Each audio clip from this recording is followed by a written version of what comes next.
My body is physically hot right now.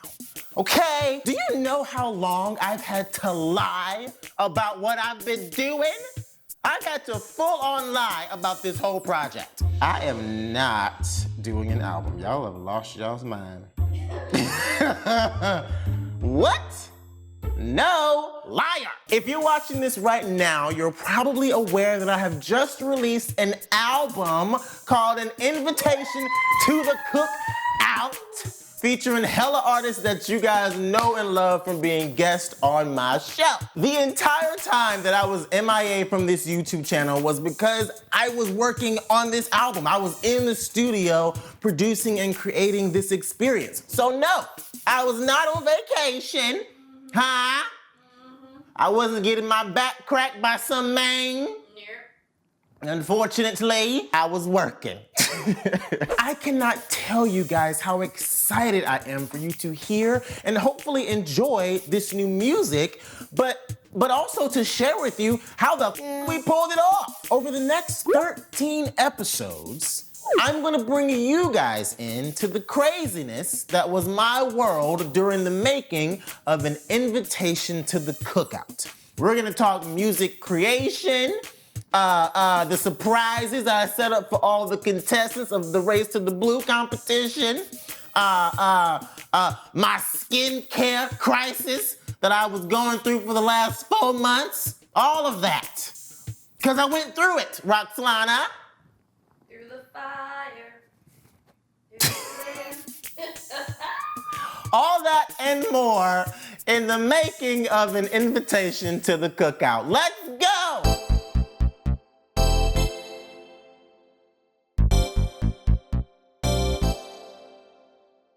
Hey guys, it's me. Oh my goodness, everyone knows Terrell as this over-the-top, loud, music-loving, whiskey-loving fool from the show.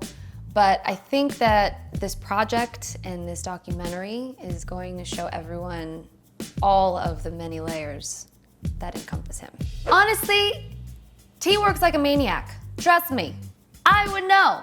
And it doesn't even matter like the acknowledgement or the numbers. All that he really cares about is just making content that I would love, that he would love, that you would love. And nothing else really matters. Before I even get started with how all of this started, you should know that as you're watching this right now, you, my subscribers, you're the literal reason that any of this was possible. All of it. Like, this is incredible. None of this would have been possible without the love and support that you guys have showered on me and this channel from the beginning to now. I'm gonna explain exactly how and why as this thing goes along.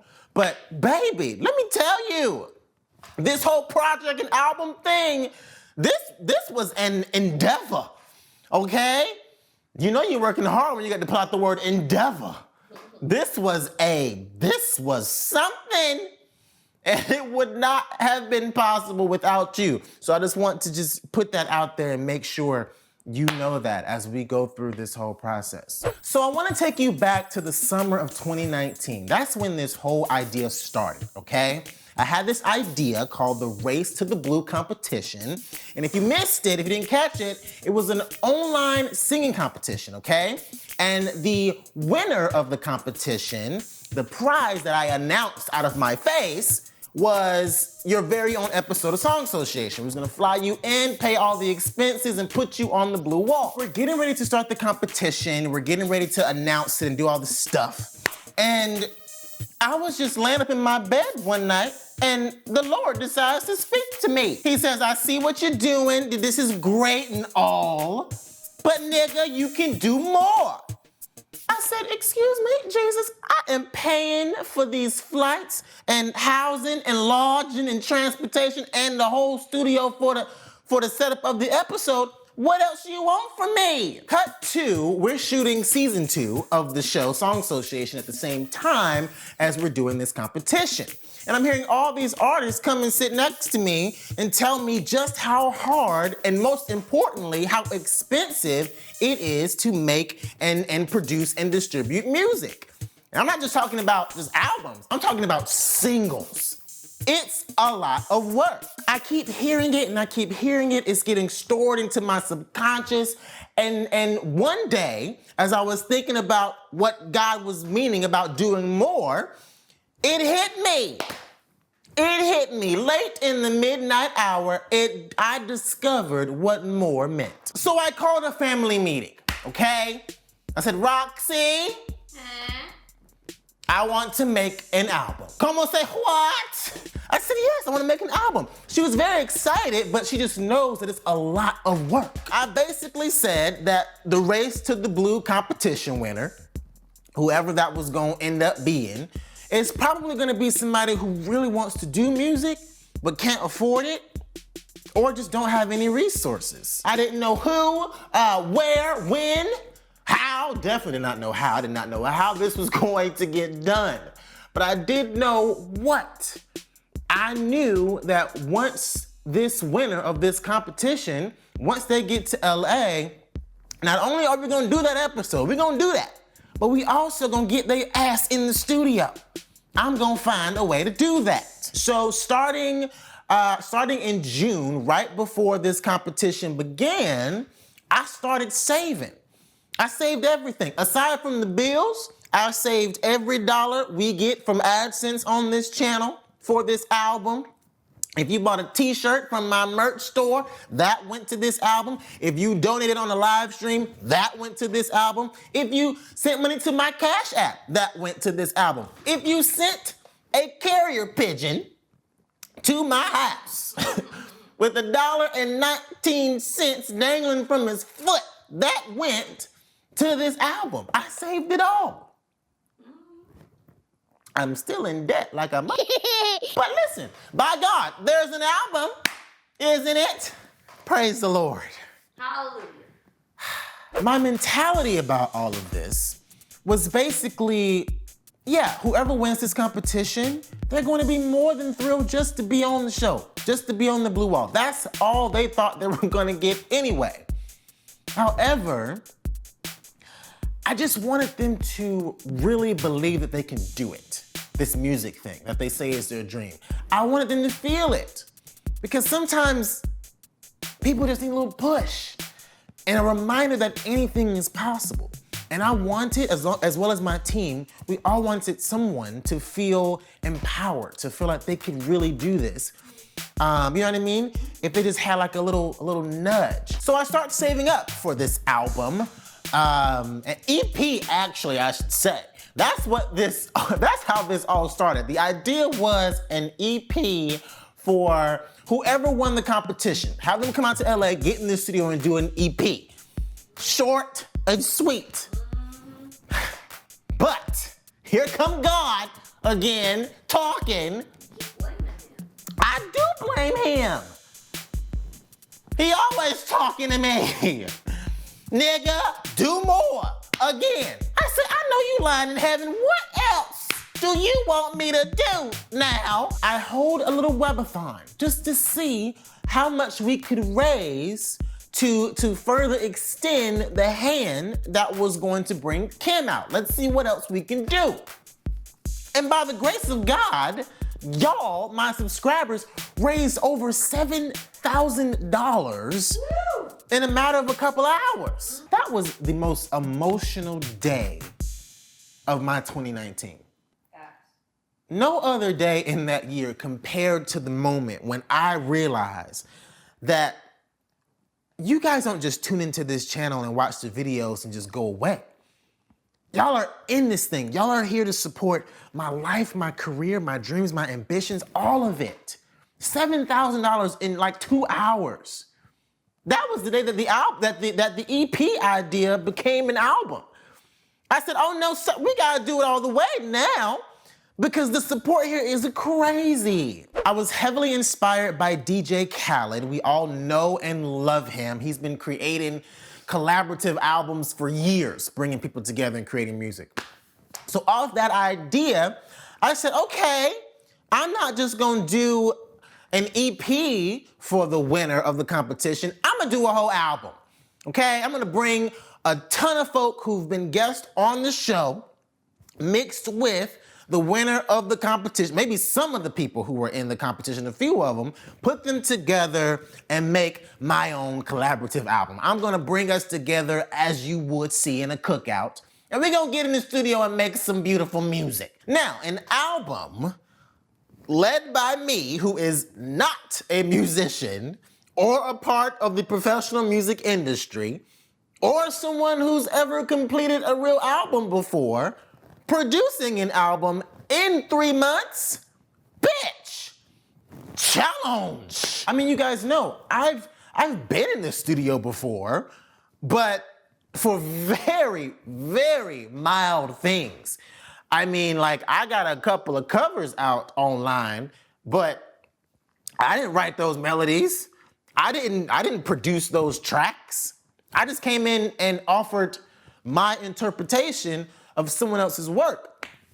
Creating an album from scratch, girl, that's a whole different ball game. The first question I had for myself was, what the hell was this album gonna be about? I had no idea. We were all so busy trying to finish up season 2 of the show when all this planning for this new album is going on. So best believe, when that season finale came out with Cynthia, baby, the next day, we were in the studio brainstorming this album and trying to figure out how we gonna do it, okay? Time is money. And I ain't got much of neither one of them.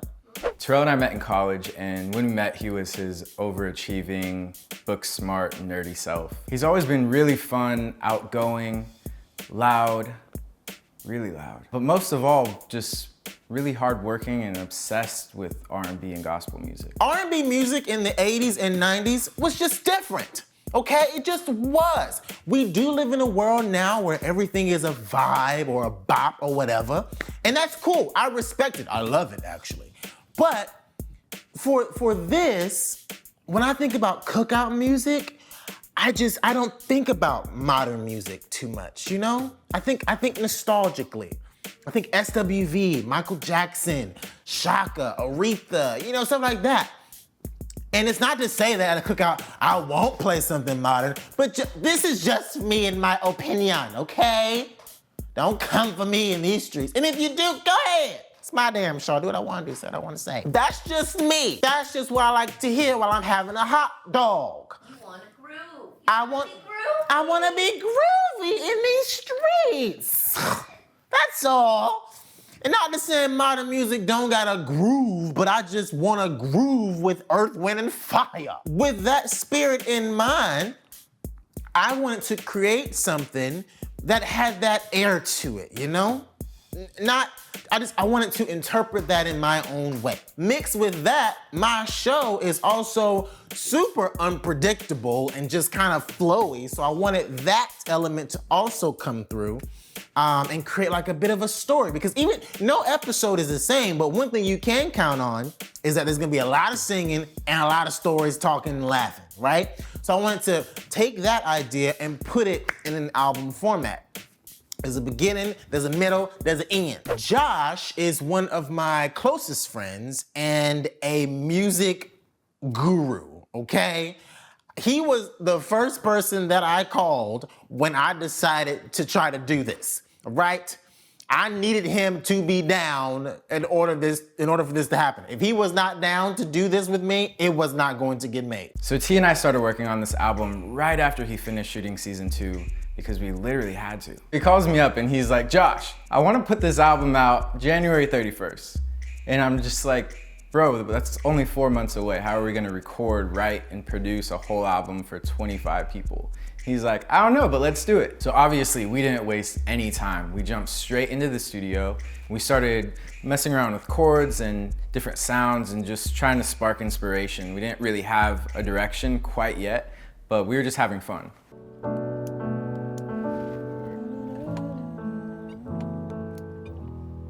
That, I like that. There we go. I like this one. Yeah, it's really bright. It's Lush, that's what it's titled. Yes, Lush. You know, Lush is good. Oh, is that Kush? Since there were so many artists that were gonna be on the project, when we went in the studio to create, we didn't really think about a specific person per idea we were starting. We tried to just keep it open and just have fun and really like what we were making. And then we would look at the list and think about who would be cool to sing on there. The beginning of this process of this project was basically sound selection.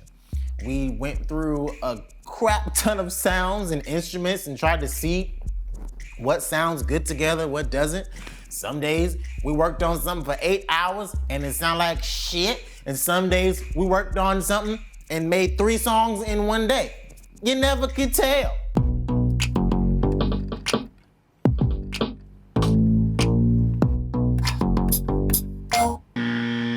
T has this weird musical memory. Like, we'll be working on something and he'll be like, Josh, I have an idea. Let's get a sound that's like the sound that's in Janet Jackson's song on the album that came out in 1985, track 6, at 2 minutes and 3 seconds. It might be 2 minutes and 5 seconds, but somewhere in between there, let's grab that sound.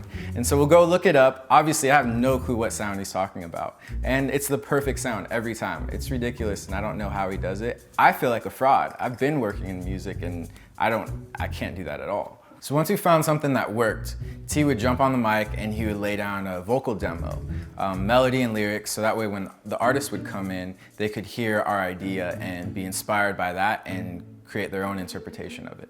Don't wanna be juvenile and naive, don't wanna be foolish now. This might be too high. I dream of faraway places. Kim is actually the only artist on this project that I created songs specifically for. She was only gonna be here for a week. She was one of the few people who did not already live in LA.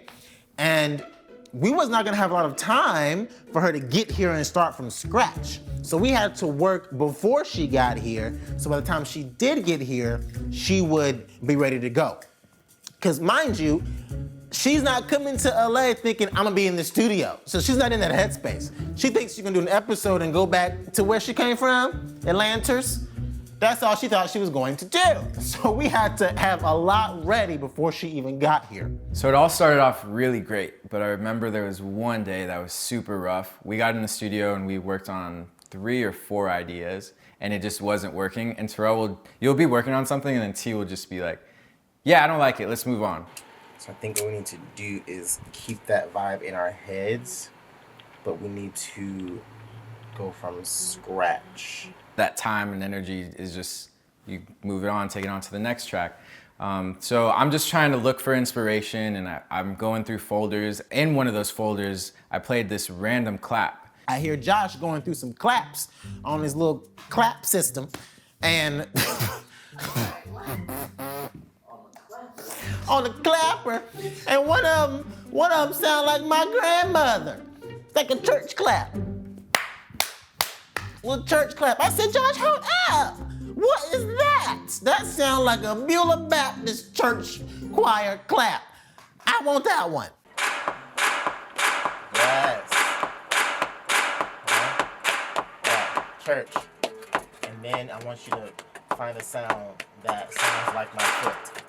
I want it to sound like a heavy church lady foot. Ooh, yeah, On the front row. On the front row. Is it gonna sound like 1 foot or like a room full of? A room full of feet. It's heavy A room feet. full of hot, heavy, butcher feet. And the floor is like an old wooden oaky sound. Okay. Yep. When you I know have a exactly what collective stomp. I know exactly what you're saying. It's Does that like, make any sense? no, it makes sense. It's like if they trying to break the floor, like, Yeah, it literally would shake the building. yeah. As soon as I heard those claps and those stomps, I instantly thought of my southern black church that I grew up in.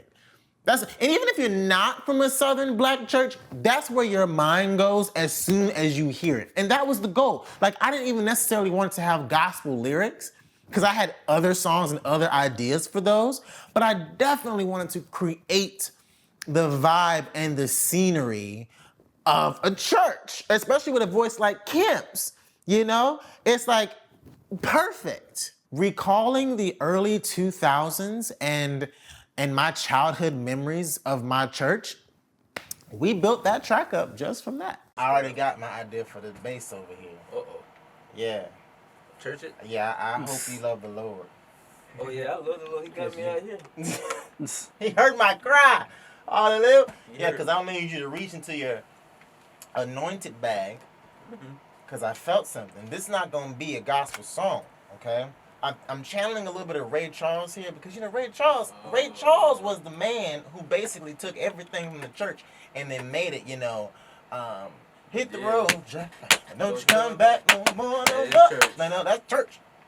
So you better stomp in here. If I had tambourine, it'd be. Okay. At least it forced me to play the tambourine.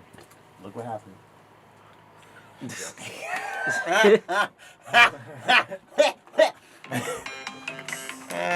joking.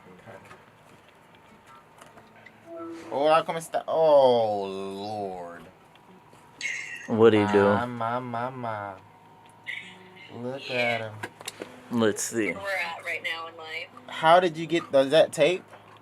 Yeah. I mean, they stay on pretty much by themselves, but I'm just doing it for precautionary. Son, what happened to you, son? Look at him. Oh, look at how miserable you look. Son.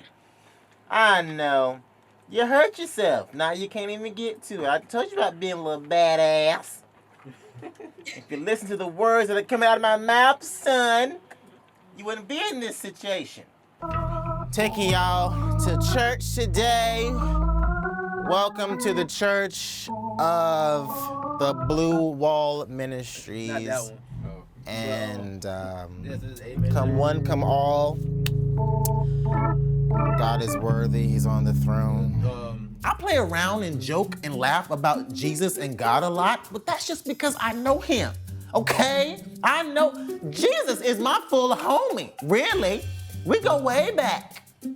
So when I said I wanted this album to represent all the different facets of my passion for music, from R&B to gospel to pop to whatever, I had to have a song up here that represents my upbringing. And this is my upbringing. I'm from the sticks of the South. Okay, sometimes the musicians didn't even show up on Sunday morning. All we had was claps and stomps and snaps and tambourines. So this particular song is close to my heart because when I hear it, I think about my childhood. Because baby, you wasn't gonna find no other 2-year-old more on fire for the Lord.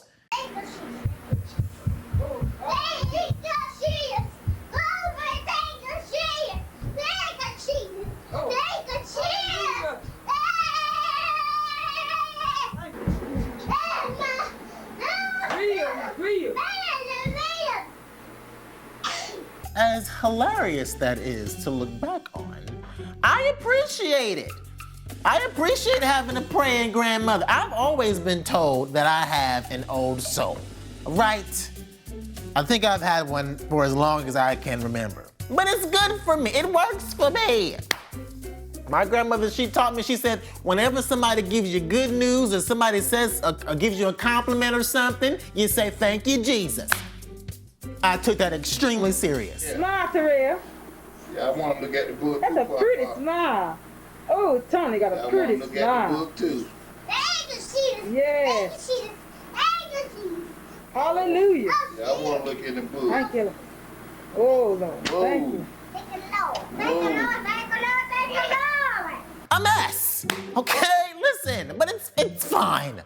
I don't put on for no YouTube camera. I bet you know that. I've been this way since 1992. Shouting and forcing people to sing near me. That's what I do, Rocks. The word is didn't. Did not tell you It would be alright. Didn't I tell you? Didn't I tell you? It would be alright. Didn't I tell you? It would be alright. It would be. It would be. Alright. It would be alright. It would be. Alright. Didn't I tell you? Be alright. Didn't I tell you? It would be alright. I told you it would be alright. Alright. And ain't nothing changed but my age. Won't he do it? Yeah, I just need a little help. I Hallelujah. just need a little help from the Lord. Thank ya. Do. So I gotta remember that. Yeah. That tambourine better go. That's nice in the background as the tambourine go. Yeah, play with a little soft. People walking out the building, they leaving church. It's like this what you had. Yes.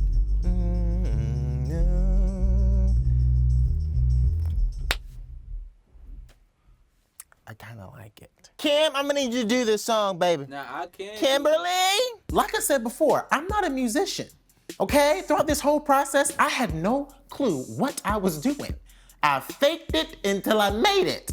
And I still don't know what I'm doing. Even in this moment right now, I don't know what I did, okay? But that's the thing, who cares? Of course it crossed my mind at the beginning of this idea, and I'm like, I don't know how to make an album. Why would I try to do that? But I think that's what holds us back in so many other things in our lives. We look at these examples of people who are really great at it, and instead of seeing what we have in common with them, we see what we don't have. We see where we're not at. And we stop ourselves. And we're like, oh no, I see how that's supposed to be done. I don't think I can do that. And we don't even try. And I think that was a lesson that I learned early on in this whole thing, and just not thinking about it like that. So what, I can't produce like Quincy Jones? So what, I can't write a song like Michael Jackson? Who cares? I love music, and I got Google. So with those two things, I can figure it out. And that's how I made this goddamn album. Google.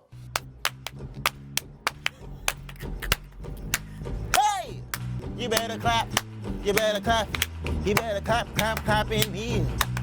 Clap with your hands, dance with your feet, speak with your mouth, and you know me. When your hands are red, that means you about to get delivered from something. Coming up on the invitation to the cookout, the cat is out of the bag. Come on, Faison.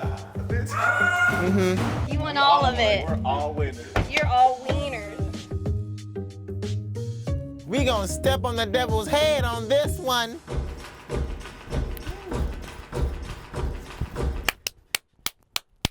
Yeah. Y'all did that. Stomp on him.